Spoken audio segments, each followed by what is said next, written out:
अस्सलाम वालेकुम। आज हम एवोगैड्रो को यूज़ करके देखेंगे कि किस तरह हम कर्व्ड सर्फेसेस बिल्ड कर सकते हैं।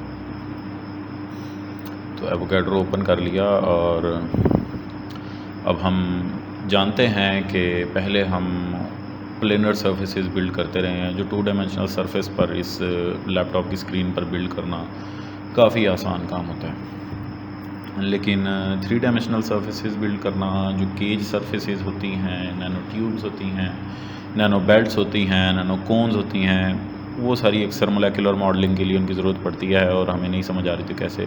तो अब फुलरीन्स ट्राई कर लेते हैं। Let's go for fullerene structure.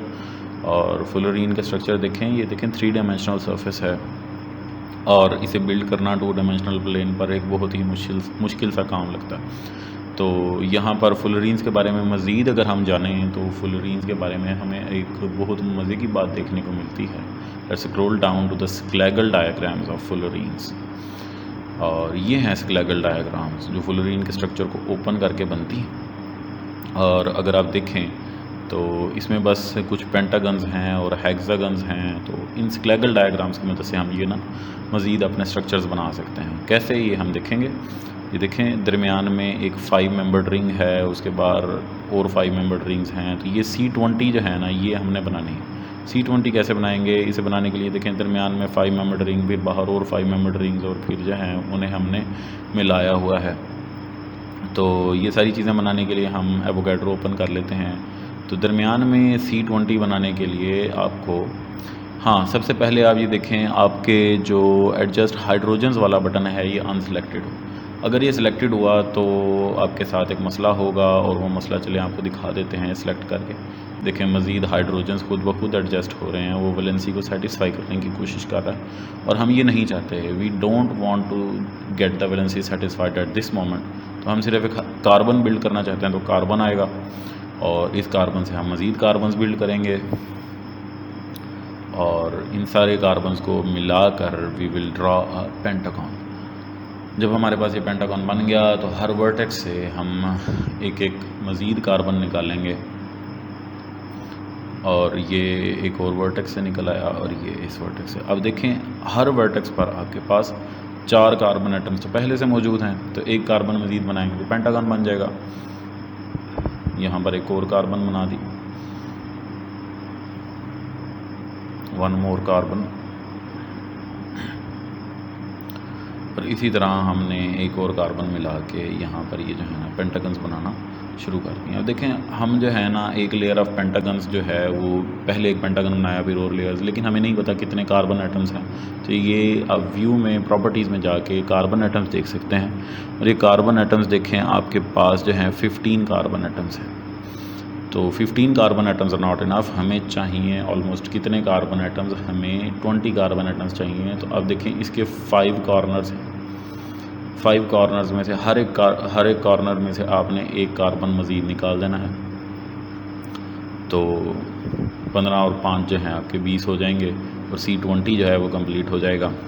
और अगर आपके पास जगह कम हो तो आप स्क्रॉल अप स्क्रॉल डाउन वाला बटन यूज़ कर सकते हैं, और इस तरह आपने ये सारे कार्बन्स जो हैं ये इस्तेमाल कर लेने हैं, और आखिर वाले कार्बन्स को मिला देना है एग्जैक्टली जैसे उस स्क्लैगल डायग्राम में मिले हुए थे। और ये आखिर वाले 5 कार्बन्स इस तरह से ज़्यादा स्ट्रेच कंडीशन में आपको नज़र आएंगे। ये मिला दिया, and then we can connect this as well. अब इसे कनेक्ट करने के बाद आप ऑटो ऑप्टिमाइजेशन टूल ओपन कर लें, और ये ऑटो ऑप्टिमाइजेशन टूल और ये स्ट्रक्चर एक बार फिर चेक कर लें, एग्जैक्टली वैसा स्ट्रक्चर है। ऑटो ऑप्टिमाइजेशन टूल हमने ओपन कर ली है, और यहाँ से हम जो है इसकी प्रॉपर्टीज़ अगर देखें तो प्रॉपर्टीज़ में हमारे पास 20 कार्बन एटम्स भी हैं। तो हम ओके क्लिक करके we just need to optimize the structure, ताकि हमारे पास केज स्ट्रक्चर बन जाए। जस्ट क्लिक ओके, और हम जो है ऑटो ऑप्टिमाइजेशन टूल पे जो UAFF सिलेक्टेड है उसी के साथ ऑप्टिमाइजेशन स्टार्ट कर देंगे। ये और भी हमारे पास ऑप्शंस हैं, लेकिन हमने फ़िलहाल UAFF ही रहने देना है, और उसके साथ हम ऑप्टिमाइजेशन जब करेंगे तो देखें ये स्ट्रक्चर में कुछ ख़ास चेंजेस होती नज़र नहीं आ रही। तो अगर ऐसा हो तो आपने स्ट्रक्चर की किसी एटम को ड्रैग करना है, ड्रैग अप और डाउन, तो चेंजेस होना नज़र आ सकती हैं। जैसे हमने इस एटम को ड्रैग किया और देखिए चेंजेस होती नज़र तो आ रही हैं और ये बहुत स्लो हैं और चेंजेस ख़राब होती जा रही हैं जैसे जैसे हम मज़ीद एटम्स को ड्रैग कर रहे हैं। तो बेस्ट मेथड तो यही है कि आप वहाँ से जो है जहाँ पर आपने UFF सेलेक्ट किया है मेथड चेंज कर लें।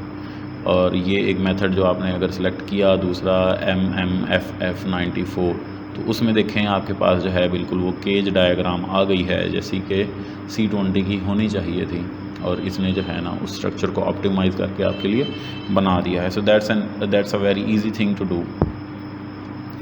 मज़ीद चीज़ें आप जो है इसके अलावा मज़ीद केजेस बना सकते हैं और उसके अलावा आप जो है कार्बन नैनो ट्यूब्स बना सकते हैं।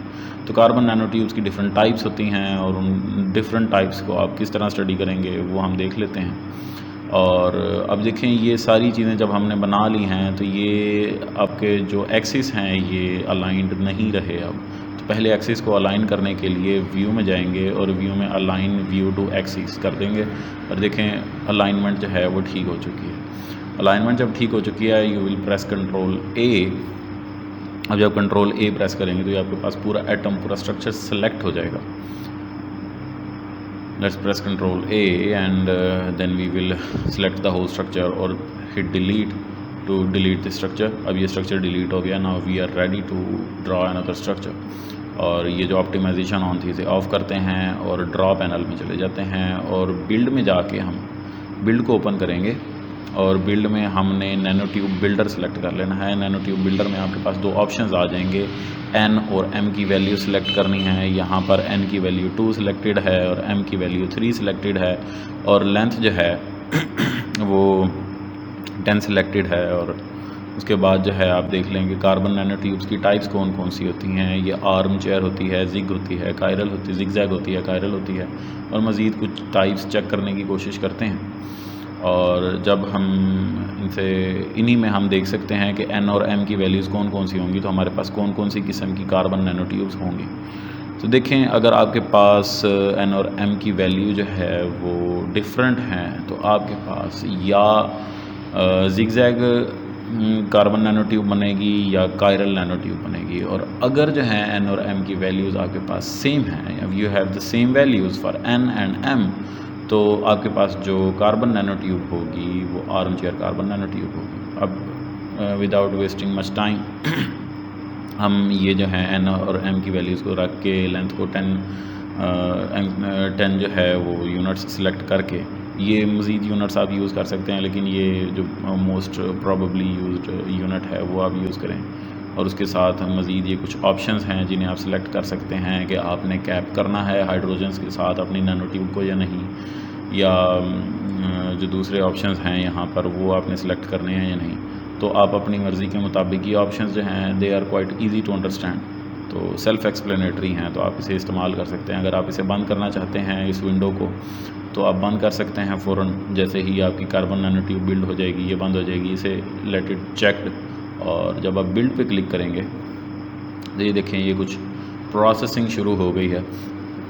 अब ये प्रोसेस कर रहा है, उस नैनो ट्यूब को बिल्ड कर रहा है। बैकग्राउंड में हर एटम जो है वो सही जगह पर लगाने की कोशिश कर रहा है। Since it's a normal PC, मेरे पर्सनल यूजेज के लिए इस्तेमाल होने वाला पीसी है, तो ये थोड़ा ज़्यादा टाइम ले रहा है। और इसे ड्रैग करना और ऑन एंड ऑफ आगे पीछे करना, ये सारी चीज़ें बहुत मुश्किल थी और बहुत देर लग रही हैं। लेकिन आप कंप्यूटेशनल केमिस्ट्री के लिए नॉर्मली जो पीसी यूज़ करते हैं वहाँ पर ग्राफिक कार्ड्स अच्छे होते हैं आपके पास और बाकी उसकी प्रोसेसिंग स्पीड काफ़ी हाई होती है, तो उस पर ये स्ट्रक्चर्स बिल्ड करना, बनाना, एवोगैड्रो को यूज़ करना would be a more fun thing और ज़्यादा आसान होगा। ये देखें मैं इसे सिलेक्ट करने की कोशिश कर रहा हूँ लेकिन ये जो है फ़िलहाल सेलेक्ट नहीं हो रहा। मैं इसे बहुत ज़्यादा दूर कर दिया है और मैनिपुलेशन टूल को यूज़ करके ये देखें ये सिलेक्शन टूल है और इसके साथ ये एरो वाली सिलेक्शन टूल है, इसके साथ जो है ये हाथ वाली, ये जो है इसके साथ वाली ये टूल, ये मैनिपुलेशन टूल है। ये मैनिपुलेशन टूल पर आपने आगे क्लिक करके जब इसे ड्रैग करना है, थोड़ा टाइम तो लगेगा लेकिन ये ड्रैग हो के सेंटर में जब आ जाएगी देन यू कैन जूम इन।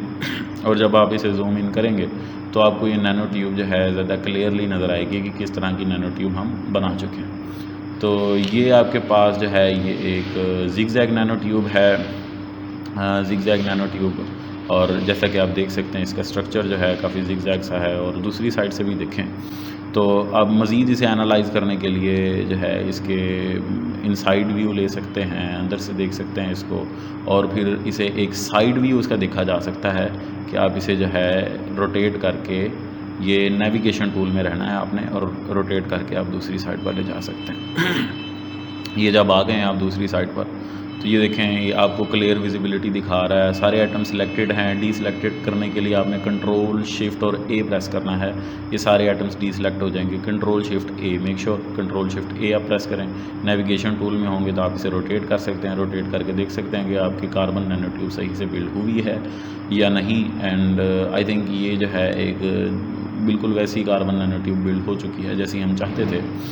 तो मज़ीद कार्बन नैनो ट्यूब्स की जो टाइप्स हैं उनमें से आप देख लें, आप एन और एम की वैल्यूज़ बस आपने एडजस्ट करनी है। और जैसा कि यहाँ पर बताया गया है कि अगर आपने आर्म चेयर वैल्यू बनानी है तो एन और एम की वैल्यू आपको सेम रखनी पड़ेगी। आर्म चेयर में ये होता है कि सारे हेक्सागन्स एक दूसरे के बिल्कुल आमने सामने होते हैं, आसानी से नज़र आ रहे होते हैं, और जो है ना वो थोड़ा नाइस सी लुक दे रहा होता है। या फिर आपने अपनी जो नैनो बेल्ट है या कोई और चीज़ देख लेनी है कि उसमें किस तरह की नैनो ट्यूब यूज़ हुई है, एग्जैक्टली आप वैसे ही बना सकते हैं आर्म चेयर जिगजैग या कायरल को देखकर।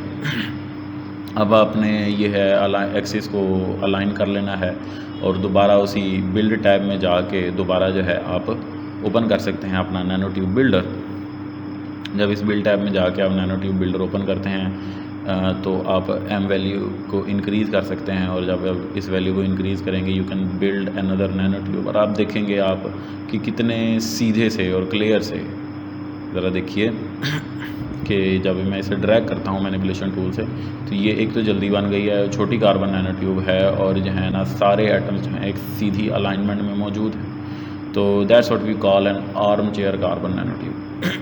ये नेविगेशन टूल है, नेविगेशन टूल जो सेकंड टूल जो है यहाँ पर, ये नेविगेशन टूल है टूल बार पे, और ये ऑप्टिमाइजेशन टूल। सिर्फ नेविगेशन या ऑप्टिमाइजेशन टूल में आप मॉलिक्यूल को रोटेट कर सकते हैं, तो इन दोनों में से किसी भी टूल में जाके आप मॉलिक्यूल को रोटेट करें, that's how you can rotate it.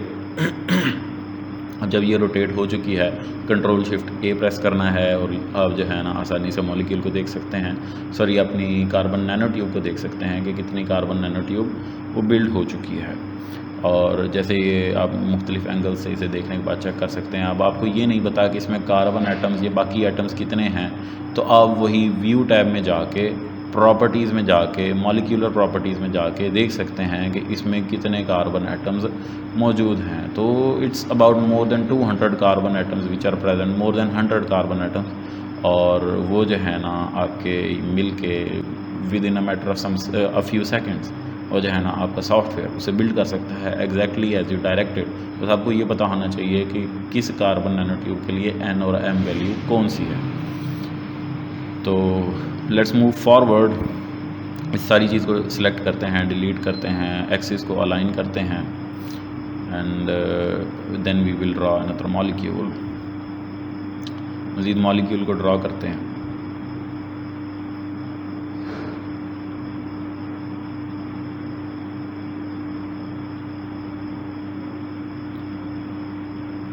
View पर अलाइन करेंगे एक्सिस को, और जब ये अलाइन हो गए हैं then we can draw another molecule. और मॉलिक्यूल को ड्रॉ करने के लिए हम we can get started with another molecule, boron 36 and nitrogen 36, B36 and 36। इसके लिए मेरे पास एक आर्टिकल मौजूद है, और इसका जो केज स्ट्रक्चर है वो नीचे यहाँ पर दिखाए गए हैं।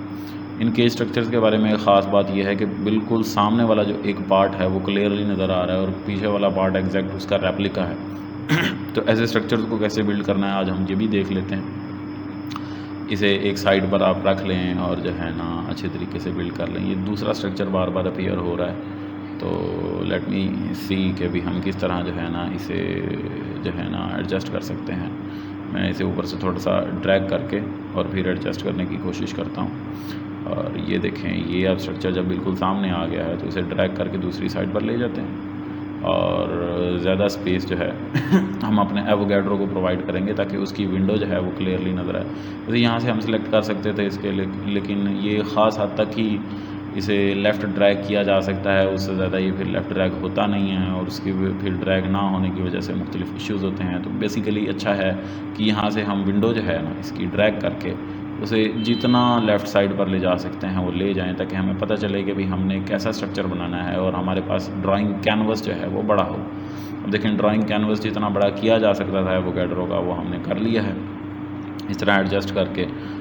Now just we have to draw a square in the centre. तो स्क्वायर ड्रा करने के लिए हमें जो है किस टूल का इस्तेमाल करना पड़ेगा, हमें जो है वो ड्रॉ टूल का इस्तेमाल करना पड़ेगा, जो तो फर्स्ट पेंसिल वाली टूल है उसको इस्तेमाल करना पड़ेगा। और यहाँ पर ये देखें दरमियान में स्क्वायर है, इस स्क्वायर को ड्रॉ करना है। फिर उसके बाद हेक्सागन्स की एक लेयर है, फिर हेक्सागन्स की दूसरी लेयर है, ये 2 लेयर्स हैं हेक्सागन्स की। इन्हें मिला के हम अपना पूरा स्ट्रक्चर जो है वो बिल्ड कर सकते हैं। चलें, ये जब हमने लेयर्स देख ली हैं तो दरमियान में हम अपना स्क्वायर ड्रॉ करने की कोशिश करते हैं। और स्क्वायर ड्रॉ करने के लिए पहले हमें जो है ड्रॉ टूल को सिलेक्ट करना होगा। ड्रॉ टूल को सिलेक्ट करने के बाद मेक श्योर कि आपने एडजस्ट हाइड्रोजन्स को डी सेलेक्ट किया हो। अगर आप इसे सिलेक्ट करेंगे तो हाइड्रोजन्स खुद आ जाएंगे। अब ये कार्बन एटम्स काफ़ी बड़े हैं, कार्बन एटम्स को छोटा करने के लिए आप स्क्रॉल डाउन कर सकते हैं। पहले हम सब स्ट्रक्चर बना लेते हैं, फिर हम स्क्रॉल डाउन कर लेंगे। और स्क्रॉल डाउन करने के बाद हम हर कॉर्नर से जैसे पहले किया था एक एक कार्बन ड्रैग आउट करते हैं। जब हम वो कार्बन्स जो हैं ड्रैग आउट कर लेंगे, फिर आप देख लें कि हर कार्बन में 4 कार्बन्स तो मौजूद हैं हर साइड पर, तो हमने बस 2 और कार्बन्स बिल्ड करने हैं और हमारे पास एक हेक्सागोनल स्ट्रक्चर आ जाएगा। तो ये एक हेक्सागोनल स्ट्रक्चर है, दूसरा हेक्सागोनल स्ट्रक्चर बिल्ड कर लेते हैं और इसी तरह बाकी 2 और हेक्सागोनल स्ट्रक्चर जो हैं वो बिल्ड करते हैं। इस तरह जो है ना ये अब हमारा चौथा हेक्सागोनल स्ट्रक्चर भी बिल्ड हो गया और पहली लेयर हेक्सागन्स की जो है वो आ गई।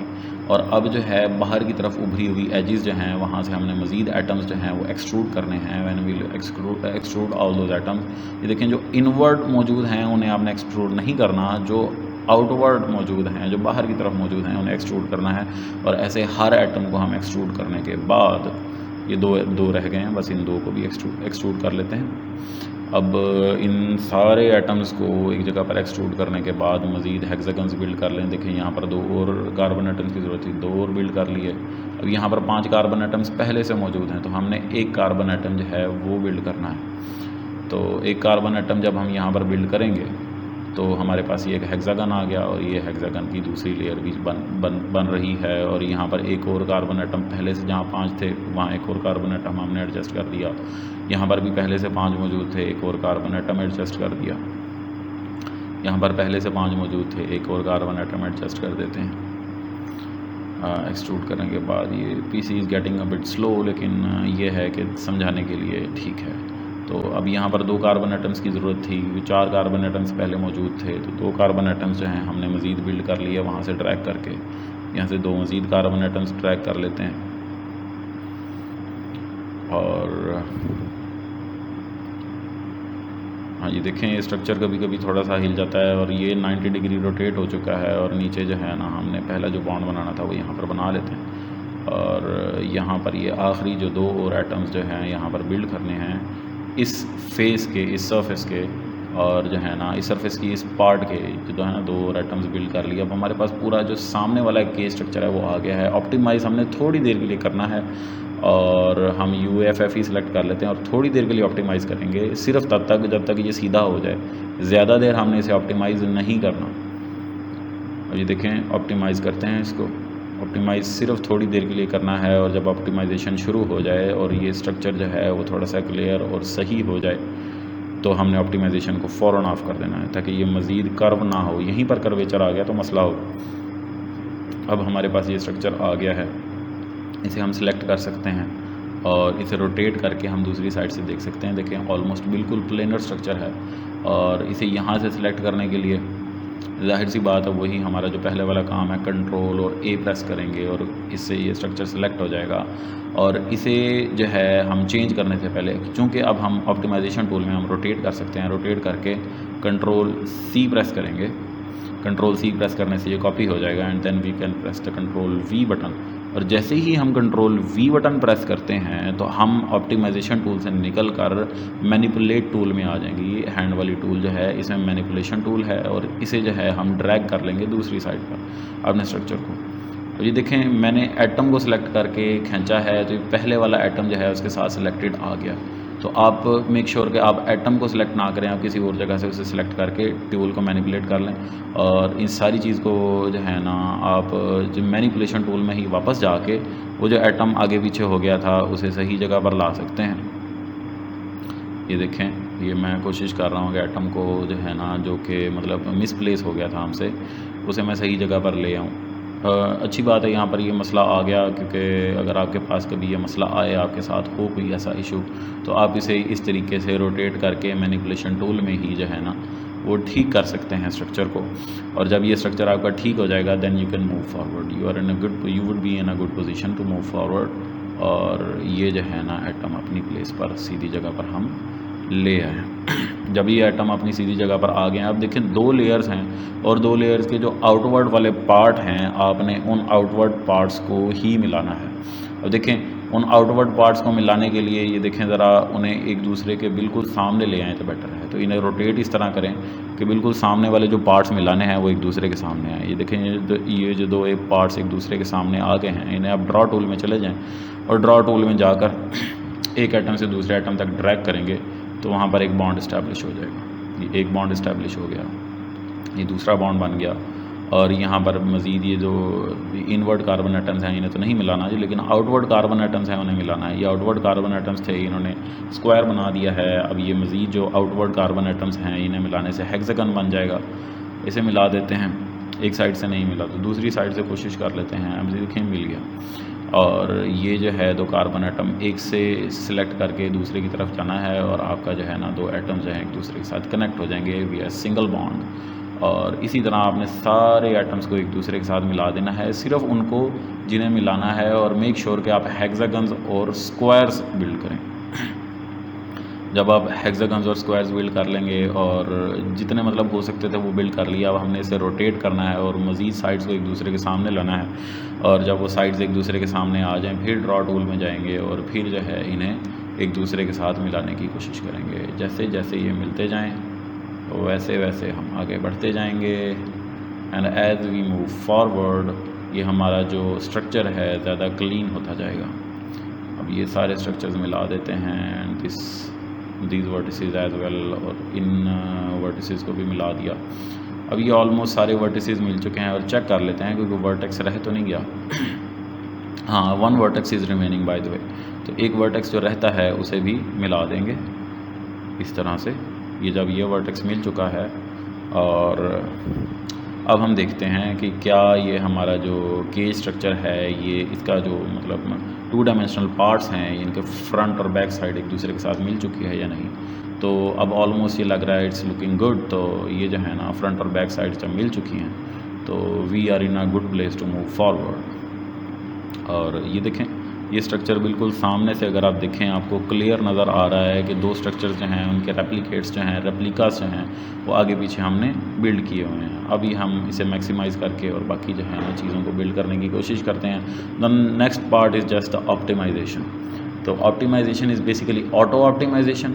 तो ये ऑटोमेटिकली उस स्ट्रक्चर को ऑप्टिमाइज़ करेगा। आपने बस सही ऑप्टिमाइजेशन मेथड सेलेक्ट करना है और पहले देख लें कि भाई ये प्रॉपर्टीज़ के total number of carbon atom सही हैं या नहीं। तो 36 + 36 is equal to 72 carbon atoms हमारे पास मौजूद हैं या नहीं। एग्जैक्टली 72 कार्बन एटम्स मौजूद हैं। तो ये एक इंडिकेशन है कि हमारा स्ट्रक्चर ठीक था। अब इस इंडिकेशन के बाद हम मज़ीद देख लेते हैं कि स्ट्रक्चर को ऑप्टिमाइज़ करके कोई अच्छी सी चीज़ बनती है या नहीं।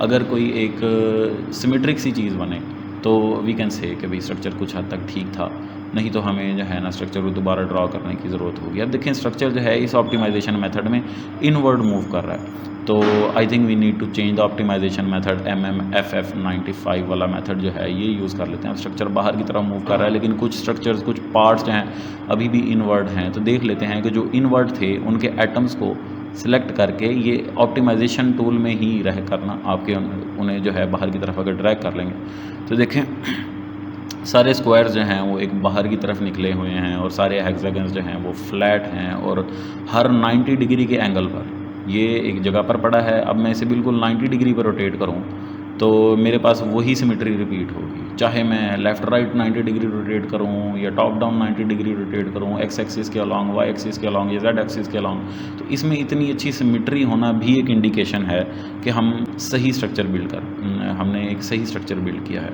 तो जब ये सही स्ट्रक्चर बिल्ड किया है तो मेक श्योर आप इस सही स्ट्रक्चर को CML फाइल के तौर पर ही सेव करें। देखिए मज़ीद इसे जो है हम क्लियरली दिखा देते हैं और अभी दिखाते हैं कि इस स्ट्रक्चर को जो है ना आपने CML फाइल के तौर पर, केमिकल मार्कअप लैंग्वेज के फ़ाइल के तौर पर कैसे सिलेक्ट करना है ताकि आपके पास ये स्ट्रक्चर बिल्कुल ठीक रहे। PDB या बाकी फ़ाइल में सेलेक्ट करेंगे तो मसला होगा। सेव एज़ पे सिलेक्ट करें, फाइल में सेव एज़ में आपने अपना जो है ना कॉमन फाइल फॉर्मेट्स जो है वो सिलेक्ट कर लेना है जिसमें से CML में ये सेव हुआ करता है और आपने डायरेक्टरी सिलेक्ट करनी है। इसका पहले नाम लिख दें, नाम होगा मैं C72 कार्बन एटम से मिलाए हैं तो C72 हो जाएगा और C72 अब मैं डाउनलोड्स में इसे सेव कर देता हूँ और ये स्ट्रक्चर डाउनलोड्स में सेव होने के बाद मेरे पास ये जो इतनी मेहनत की है ये सेव हो चुकी है। मतलब मैं जब भी चाहूँ इसे यहीं से एक्सेस भी कर सकता हूँ और यहाँ से इसे चेंजेस भी इसमें अप्लाई कर सकता हूँ। तो मज़ीद जो चेंजेस थी उसमें बोरॉन और नाइट्रोजन लगाने थे और वो बोरॉन और nitrogen they are just 1 click away. और PDB में आप इसे डायरेक्ट यहाँ से सेव ना करें तो बेटर है। आप ओपन बेबल एक सॉफ्टवेयर है, ओपन बेबल सॉफ्टवेयर से इसे जो है इस CML को या .mol फाइल बना के उसे ओपन बेबल सॉफ्टवेयर से कन्वर्ट कर लें तो आसानी होगी। So thanks for watching. मज़ीद कोई सवाल हो तो आप कमेंट्स में मुझसे पूछ सकते हैं। जज़ाकल्लाह।